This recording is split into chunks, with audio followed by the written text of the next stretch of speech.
Begrüßung erlaube ich mir in meiner Unterrichtssprache zu machen, weil ohnehin die Letzten die Hunde beißen und entsprechend kommt es nicht mehr drauf an. Pour le reste, je parle français. Le Congrès international de la paix s'ouvrit dans un contexte qu'on espérait assez favorable à cause de la peur d'une nouvelle conflagration européenne après celle de 1866, mais qui devait se ternir rapidement et prendre fin en 1870. Et cela ne changeait plus dans les décennies à venir, même si la Ligue internationale pour la paix et la liberté, fondée dans le contexte du Congrès, essayait de résister avec toute une série d'autres congrès à Berne, à Lausanne, à Lugano, à Genève, etc., etc., malheureusement sans succès. Comme lieu du congrès fut choisie la Suisse, non par hasard, et encore moins par hasard la ville de Genève, parce que sous le régime de Napoléon III, il était inimaginable d'organiser un tel congrès en France, et encore moins à Paris, où l'idée fut conçue par Charles Lemonnier et le juriste Émile Accola. La Suisse fut choisie, entre autres, en raison de la régénération radicale de son organisation en 1848, après une guerre civile combattue l'année d'avant et un changement qui comportait la fin de l'ancien système des 22 États confédérés et l'avènement d'une entité politiquement plus forte, mais toujours conçue sur une base fédéraliste. En effet, c'était la liberté régnante dans ce pays, tout comme son républicanisme et son fédéralisme, qui le rendaient particulièrement attractif. Jules Barny, le président du comité central, le disait très clairement à l'occasion de son discours d'ouverture prononcé lors de la séance du 9 septembre.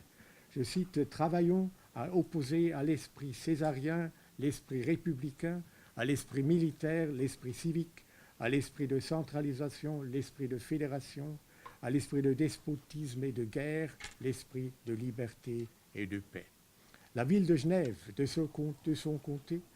semblait particulièrement apte à accueillir un congrès protestataire et pacifiste comme celui qu'on projetait dans cette ville, grâce à son passé en tant que ville de Calvin et de Rousseau, et plus récemment en tant que lieu de la fondation de la Croix-Rouge, avec ses événements collatéraux en 1863-64,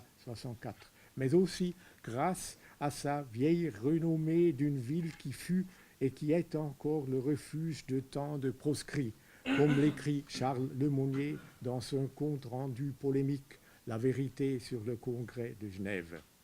Pierre Jolissaint, du Jura bernois, dans son discours prononcé en qualité de président du congrès le 10 septembre, saluait les participants sur le sol, je cite, sur le sol classique de la liberté, de l'égalité et de la fraternité, dans la patrie du grand citoyen de Genève qui retrouva les droits de l'homme enterré par le despotisme du grand Jean-Jacques Rousseau qui, le premier, écrivit avec un burin d'acier « Force ne fit jamais droit ». Fin de la citation.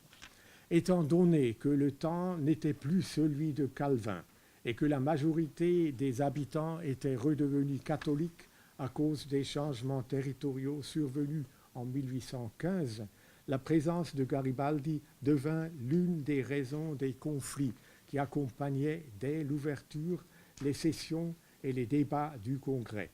Dans son discours d'arrivée, Garibaldi s'attaqua, on l'a déjà entendu, s'attaqua en effet à cette institution pestilentielle que l'on appelle la papauté, dont il proposait même la déchéance dans son allocution d'ouverture le lendemain. Une allocution du reste très remarquable, pragmatique et utopique à la fois. Par conséquent, l'enthousiasme suscité par Garibaldi, nommé président honoraire du Congrès, quand il avait salué ce brave peuple républicain de Genève, les neveux de Rousseau, les descendants de Tell, en le remerciant pour l'excellent accueil, à l'occasion de son entrée en ville, retomba assez vite. Quelle était l'importance de la Suisse dans les débats du Congrès? Elle incarnait, ou moins on l'espérait, tous les éléments importants du point de vue des organisateurs. Une liberté mythique, et peut-être trop mythique, qu'on aimait voir surgir dans les 3 cantons fondateurs de la Suisse centrale en plein Moyen-Âge. Une organisation fédéraliste partant de la commune, formant la base de la vie politique, et naturellement le républicanisme qu'on n'aurait pas pu propager en France dans son état actuel. En ce qui concerne la vision sociale des promoteurs du Congrès, elle était assez loin de celle des socialistes, même si une forte délégation venait à titre individuel à Genève après la fin du congrès de l'Association internationale des travailleurs organisé à Lausanne la semaine précédente. Et cette participation se révélera providentielle pour éviter l'échec de l'Assemblée genevoise après les attaques provenant de la part des catholiques et des conservateurs de Genève et même des radicaux de James Fazzi, l'ex-maire de cette ville qui semble avoir accumulé de fortes frustrations qui le portaient une dizaine d'années avant de mourir à combattre des positions qui auraient pu être les siennes. La tactique des ennemis du Congrès était, comme l'affirmait Lemonnier, fort simple: ameuter en ville les cléricaux, les orthodoxes, les banquiers et les capitalistes, introduire dans l'Assemblée des affidés, y créer une majorité et faire repousser par cette majorité toutes les résolutions du Congrès. Un jeu déjoué par le calme de l'Assemblée et par le concours du peuple de Genève qui fit la majorité. Fin de la citation. Du reste, on avait remarqué aussi la police secrète française fortement représentée, comme écrivait un membre du gouvernement cantonal au Conseil fédéral à Berne. D'autre part, et cela s'était profilé tout de suite, mais pour d'autres raisons, la participation était impossible pour Karl Marx et l'antifédéraliste Giuseppe Mazzini, qui étaient contre les guerres des rois, mais pas contre la guerre des peuples, par exemple des Polonais et d'autres nations oppressées. Un autre absent, celui-ci singulièrement anti-marxiste et anti-mazzinien, qui aurait pu et même dû, comme délégué de deux sociétés italiennes, participer au congrès, était Carlo Cattaneo, économiste milanais exilé à Lugano depuis la fin de l'année 1848 et grand protagoniste d'un fédéralisme italien qui avait lancé en 1848 le slogan devenu célèbre des Stati Uniti d'Europa. Mais Cattaneo avait déjà un certain âge et une santé fragile et mourut moins de 2 ans après. En plus, il n'aimait pas du tout participer aux événements de cette envergure, mais s'était excusé de cette absence en écrivant aux responsables des sociétés qu'il avait voulu envoyer à Genève. Après ces remarques concernant la Suisse dans le contexte de 1867, j'aimerais présenter quelques observations sur la position actuelle de ce pays envers l'Europe, d'un pays qui présente sous beaucoup d'aspects la réalisation des rêves et des projets soutenus pendant les 4 jours de septembre en 1867, et en plus d'un pays qui serait ou pourrait être une source d'inspiration pour les structures politiques et l'organisation territoriale d'une Europe fédéralisée. Malheureusement, les choses ont beaucoup changé depuis 1867 et on doit maintenant, en ce qui concerne la Suisse actuelle, plutôt parler d'une tragédie. Tout, la position géographique, le passé et l'histoire du pays, ainsi que son organisation politique, tout aurait dû la pousser à opter pour une adhésion la plus rapide à l'Europe. Une adhésion qu'elle aurait pu réaliser, selon mon opinion, au moment des traités de Rome de 1957, ou bien au plus tard en 1995 avec l'Autriche. Mais la Suisse a choisi le contraire, et cela sous la contrainte d'un concept de neutralité interprétée de manière très restrictive, selon une vision qui me semble erronée. Mais encore plus néfaste me semble le problème de notre droite politique, qui s'inspire des arguments des pires droites xénophobes et populistes d'Europe. Elle est tellement enracinée dans l'opinion publique qu'elle réussit à empêcher toute discussion sérieuse de la thématique, même hypothétique, d'une adhésion du pays à l'Europe. Qui se hasarde à parler d'une telle perspective se voit rapidement traité de dénigreur de la patrie. Évidemment, la Suisse du présent aurait besoin d'un nouveau congrès genevois et d'une nouvelle Ligue de la paix et de la liberté,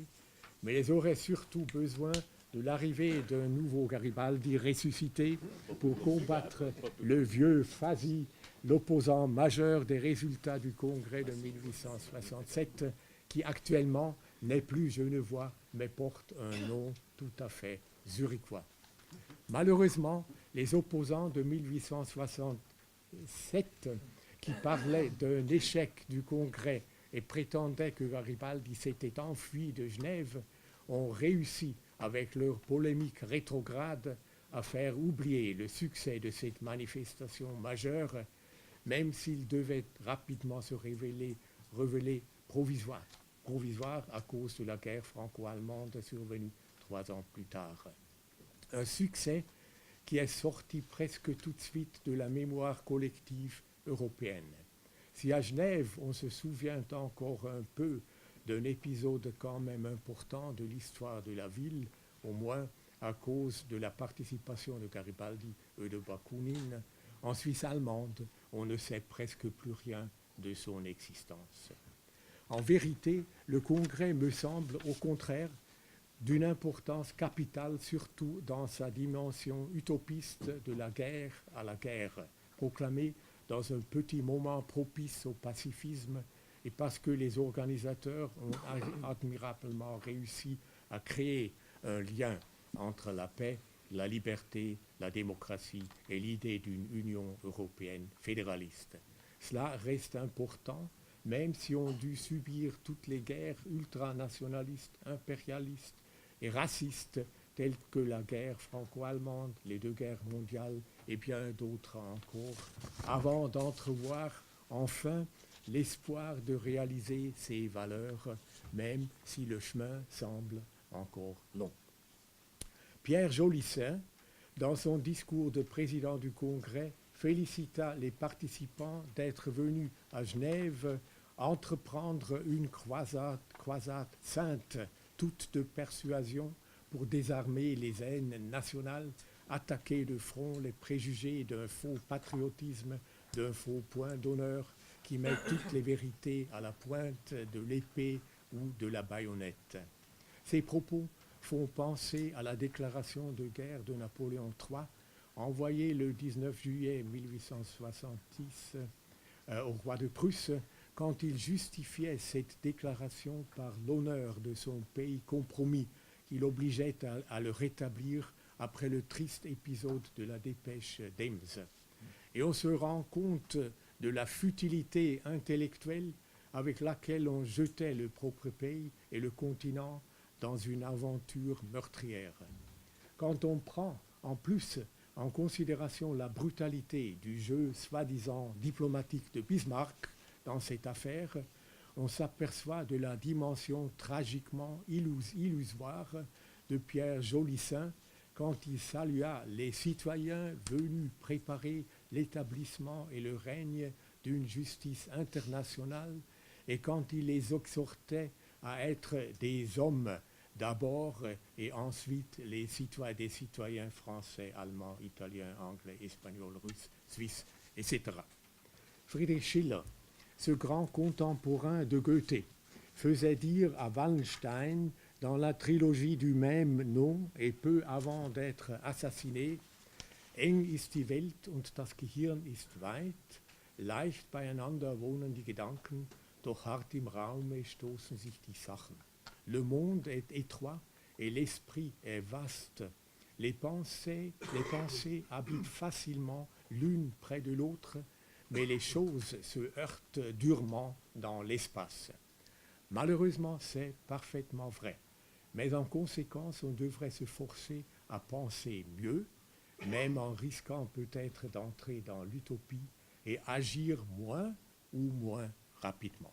Merci. Muy bien, good, good.